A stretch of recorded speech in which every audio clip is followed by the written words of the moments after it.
आज यूपी के चुनावी रण में उतरेंगे पीएम मोदी। बिजनौर जन चौपाल को करेंगे संबोधित। चुनाव में पहली बार पीएम की ये हो रही है फिजिकल रैली। चुनाव आयोग के नियम के मुताबिक पीएम की रैली में सिर्फ 1000 लोग होंगे, बाकी लोग लाइव प्रसारण के जरिए भाषण सुनेंगे। जन चौपाल में बोले प्रधानमंत्री मोदी, यूपी देश को नया रास्ता दिखा रहा है। संप्रदायवाद, परिवारवाद से नहीं मिलेगा जनता का प्यार। पीएम मोदी का तंज नकली समाजवादियों से राज में लूट, बहन बेटियों के साथ बदसलूकी होती थी, लोग पलायन को मजबूर थे। पीएम का सपा पर आरोप, परिवारवादी सरकारों के लिए सत्ता शासन का माध्यम थी, हमारे लिए जनता की सेवा करने का रास्ता है। सीएम योगी आज मुजफ्फरनगर और मेरठ में करेंगे चुनाव प्रचार। 3 जनसभा को संबोधित करेंगे। मथुरा में मतदाता संवाद में सपा पर बरसे सीएम योगी आदित्यनाथ। पिछली सरकारों के एजेंडे में सुरक्षा कहीं नहीं थी, सुरक्षा के लिए वो खुद ही खतरा थे। रक्षा मंत्री राजनाथ सिंह आज शाहजहांपुर और बुलंदशहर में करेंगे जनसभा। पार्टी उम्मीदवारों के लिए मांगेंगे वोट। रक्षा मंत्री राजनाथ सिंह ने यूपी में विकासवादियों और विकास विरोधियों के बीच मुकाबला बताया। विकास चुनेंगे तो सुशासन आएगा, गरीबों को राशन मिलेगा। राजनाथ सिंह ने जनता के भरोसे को बीजेपी की पूंजी बताया। विश्वास को कभी नहीं तोड़ने का वादा किया। यूपी के महोबा में विपक्ष पर राजनाथ का अटैक है। बीजेपी जनता से झूठ बोलकर राजनीति नहीं करती, हमने जो वादे किए पूरे किए। बीजेपी ने यूपी के लिए जारी की 45 उम्मीदवारों की 8वीं लिस्ट। मंत्री स्वाति सिंह के पति दयाशंकर सिंह को बलिया नगर से मैदान में उतारा। बलिया के बोरैया से विधायक सुरेंद्र सिंह का टिकट कटा। उनकी जगह योगी के मंत्री स्वरूप शुक्ला को बनाया गया उम्मीदवार। अमेठी से पूर्व सांसद संजय सिंह को मिला टिकट। बीजेपी ने संजय सिंह की पहली पत्नी गरिमा सिंह का टिकट काटा। पूर्व विधायक कृष्णानंद राय की पत्नी अलका राय को मोहम्मदाबाद से मिला है टिकट। मंत्री अनिल राजभर शिवपुर से बने हैं उम्मीदवार। बीजेपी के नए लिस्ट में 7 महिलाओं को भी उम्मीदवार बनाया गया है। यूपी में अब तक 355 सीटों पर उम्मीदवारों के नामों का ऐलान हुआ है। बागपत में बोले गृह मंत्री अमित शाह, ये चुनाव तय करेगा कि यूपी में माफिया राज चलेगा या फिर कानून का राज। यूपी का चुनाव विधायक या मंत्री बनने का नहीं है, यूपी के भविष्य को तय करने का है, अमित शाह का बयान। अमित शाह ने यूपी के पिछड़ेपन के लिए एसपी बीएसपी को जिम्मेदार ठहराया। 5 साल में यूपी की अर्थव्यवस्था 7 से दूसरे स्थान पर आ गई। अमित शाह का दावा, अखिलेश यादव ने चोरी चुपके कोरोना वैक्सीन ली, पहले मोदी वैक्सीन नाम बताया था। समाजवादी पार्टी अध्यक्ष अखिलेश यादव और आरएलडी प्रमुख जयंत चौधरी आज फिर 3 जगह करेंगे साझा रैली। मेरठ, गाजियाबाद और बागपत में करेंगे चुनाव प्रचार। यूपी में अखिलेश यादव ने सीएम योगी के गर्मी वाले बयान पर निशाना साधा। बोले कि सीएम गर्मी निकालने की बात करते हैं, हम वैकेंसी निकालने की। आगरा में समाजवादी पार्टी के मंच पर रामजीलाल सुमन का मजाकिया अंदाज। अखिलेश के सामने बात नहीं सुनने पर उम्मीदवार को दिखाया थप्पड़। आरएलडी चीफ जयंत चौधरी ने मुजफ्फरनगर में भारतीय किसान यूनियन के अध्यक्ष नरेश टिकैत से मुलाकात की, साथ में खाना भी खाया। कांग्रेस ने यूपी के लिए स्टार प्रचारकों की लिस्ट भी जारी की। चौथे चरण के लिए राहुल, प्रियंका, चन्नी और अशोक गहलोत वोट मांगेंगे। चौथे चरण के प्रचारकों की लिस्ट में सोनिया गांधी का नाम नहीं। रायबरेली में चौथे चरण में है मतदान, यहां से सांसद हैं सोनिया। प्रियंका गांधी ने नोएडा के डूबे इलाके के लोगों की समस्या उठाई। कहा कि बिजली पानी मिलने का पूरा हक गरीबों, मिडिल क्लास की नहीं सुनती है सरकार। अखिलेश यादव का आरोप, सपा के मजबूत दावेदार के तौर पर उभरने के बाद लोगों को मिल रही है धमकियां। अखिलेश ने धमकी भरे कॉल रिकॉर्ड करने को कहा। मथुरा वृंदावन में बांके बिहारी मंदिर पहुंची अखिलेश की पत्नी डिंपल यादव। सपा की जीत के लिए आशीर्वाद लिया। केशव मौर्य के खिलाफ सिराथू से चुनाव लड़ेंगी अपना दल। कमेरावादी की उम्मीदवार डॉक्टर पल्लवी पटेल। सपा के साथ बैठक में बनी सहमति। पीएम मोदी की आज उत्तराखंड में वर्चुअल रैली होगी। दोपहर 2:30 बजे हरिद्वार और देहरादून के लोगों को संबोधित करेंगे। बीजेपी अध्यक्ष जेपी नड्डा आज फिर उत्तराखंड के चुनावी रण में उतरेंगे। बागेश्वर, पिथौरागढ़ और देहरादून कैंट में जनसभा को संबोधित करेंगे। उत्तरकाशी में बीजेपी अध्यक्ष जेपी नड्डा का अटैक। 1971 में इंदिरा गांधी ने बैंकों का राष्ट्रीयकरण किया। पीएम की वजह से देश में 45 करोड़ से ज्यादा जनधन खाते खुले। जेपी नड्डा ने कहा कि उत्तराखंड में जनधन खातों के जरिए 26 लाख से ज्यादा बहनों के खातों में पैसा पहुंचा है। उत्तराखंड के गंगोत्री में बीजेपी अध्यक्ष जेपी नड्डा ने किया चुनाव प्रचार, घर घर जाकर वोट मांगे।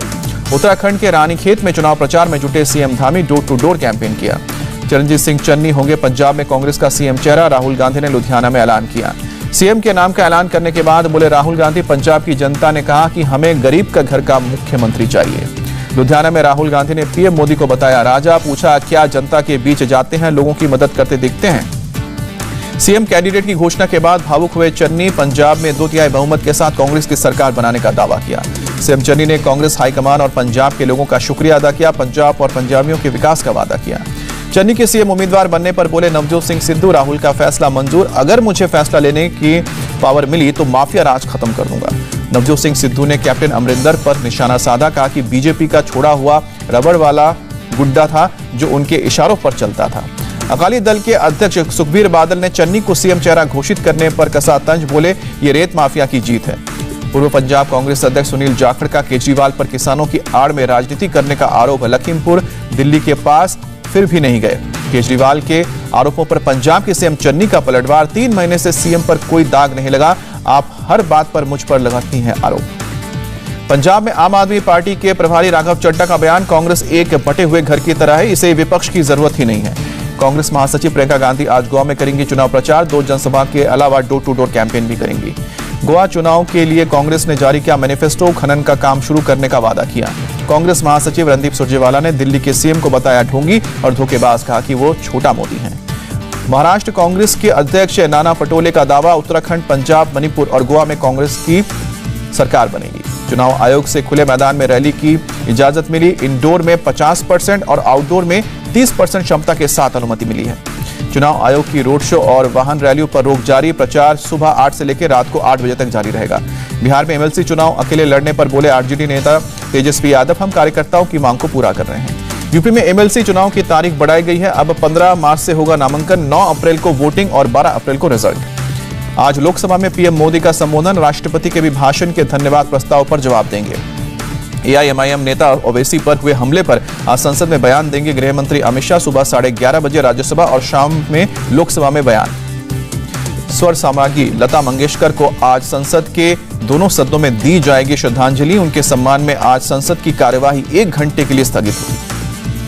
आज लता दी की अस्थियां लेने पहुंचेगा उनका परिवार। गंगा, गोदावरी समेत देश भर की नदियों में प्रवाहित की जाएंगी अस्थि। स्वर कोकिला लता मंगेशकर पंचतत्व में विलीन हुई। मुंबई के शिवाजी पार्क में राज्य सम्मान के साथ अंतिम संस्कार हुआ। लता मंगेशकर के भाई हृदयनाथ मंगेशकर ने मुखाग्नि दी। बहनें उषा और आशा मीना मौजूद थीं। प्रधानमंत्री मोदी ने लता मंगेशकर के किया आखिरी दर्शन, पुष्पांजलि अर्पित कर श्रद्धांजलि दी। लता मंगेशकर को आखिरी विदाई देने पहुंचे बड़े नेता, राज्यपाल भगत सिंह कोश्यारी, सीएम उद्धव ठाकरे और आदित्य ठाकरे ने नमन किया। एनसीपी अध्यक्ष शरद पवार, केंद्रीय मंत्री पीयूष गोयल और गोवा की सीएम प्रमोद सावंत ने दी आखिरी विदाई। राज ठाकरे ने पुष्पमाला अर्पित की। अमिताभ बच्चन ने स्वर कोकिला लता मंगेशकर के अंतिम दर्शन किए, घर जाकर श्रद्धांजलि दी। शिवाजी पार्क में सचिन तेंदुलकर, शाहरुख खान ने किया आखिरी दर्शन। दिलीप वलसे पाटिल ने श्रद्धांजलि दी। आमिर खान, रणबीर कपूर ने शिवाजी पार्क पहुंचकर लता दी को श्रद्धांजलि दी। शंकर महादेवन ने भी आखिरी दर्शन किए। अनुपम खेर और जावेद अख्तर ने लता मंगेशकर को दी श्रद्धांजलि, घर पर जाकर आखिरी दर्शन किए। हेमा मालिनी ने कहा कि लता मंगेशकर पर मां सरस्वती का वरदान था, बोली मुझे उनके गानों में काम करने का सौभाग्य मिला। पीएम की सुरक्षा में चूक की जांच शुरू। पहली बार फ्लाईओवर पर पहुंची सुप्रीम कोर्ट द्वारा बनाई गई कमेटी।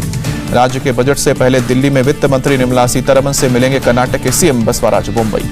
बीजेपी नेता किरीट सोमैया के संजय राउत पर आरोप के बाद सियासत तेज। सौम्या ने पुणे में उन पर हमले की कोशिश का भी आरोप लगाया। गोवा में टीएमसी नेता बाबुल सुप्रियो पर हमला। बाल बाल बचे बाबुल और उनके पीएसओ स्थानीय पार्टी के कार्यकर्ताओं पर हमले का आरोप। देश में लगातार घट रहे हैं कोरोना के केस। 24 घंटे में 83,000 नए पॉजिटिव केस सामने आए। 893 मरीजों की मौत हुई है। केरल में बीते 24 घंटे में कोरोना के 26,000 से ज्यादा नए केस, 22 की मौत। महाराष्ट्र में कोरोना के 9,666 नए केस मिले। 24 घंटे में 66 लोगों की जान गई। मुंबई में कोरोना केस हुए काफी कम। रविवार को सिर्फ 536 नए केस का पता लगा, 3 मरीजों की जान गई। दिल्ली में कोरोना के 1,000 से ज्यादा मामले सामने आए, 14 लोगों ने दम तोड़ा। यूपी में 24 घंटे में कोरोना के 2,779 नए केस, 15 लोगों की मौत।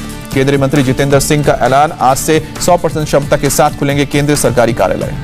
यूपी में आज से खुलेंगे 9वीं से लेकर 12वीं तक के स्कूल, सभी कॉलेज खोलने का भी ऐलान। हरियाणा में कोविड पाबंदियों में ढील, पूरी क्षमता के साथ खुलेंगे निजी दफ्तर, 50% क्षमता के साथ खुलेंगे पार्क।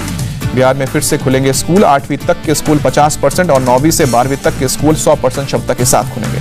बिहार में कॉलेज और कोचिंग सेंटर खोलने की भी इजाजत। सिनेमा, क्लब, जिम, रेस्टोरेंट और स्टेडियम 50% क्षमता के साथ खुलेंगे।